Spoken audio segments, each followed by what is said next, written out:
ડીડું ટેણાવ હમણાં શું થયું? ડીડું ટેણાવ भाभी बहनों को થઈ ગયું एक बार धोखा खा सकता हूँ, दूसरी बार नहीं खा सकता। ચૂડેલ વાંચી લાગો. काजल तुम सिर्फ मेरी हो।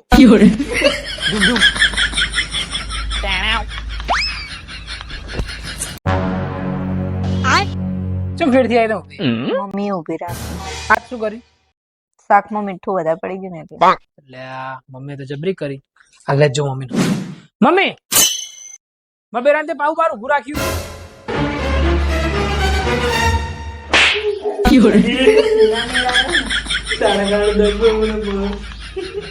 નહીં રહેવું અમારે તમારા ઘરમાં. અમે જઈએ ઘર છોડી. હેડ. હા જાઓ જાઓ તમ તાર જાઓ જ્યાં જવું ત્યાં જાઓ તમ તાર જુદું રાધો એટલે તમને ખબર પડે. લેટ જે આપણે યાડે પણ મને ખવડાવશો શું તમે? તારી બે રોટલી માટે તો હું ગમે તે કરી દઈશ. પણ આનું હું 2 રોટલી નહીં, હું 6 રોટલી ખાઉં. ના ના જાઓ જાઓ જાઓ તમ તાર જાઓ. ના ના જાઓ. હવા ધગો જવાનું. ના જાઓ તમે જાઓ.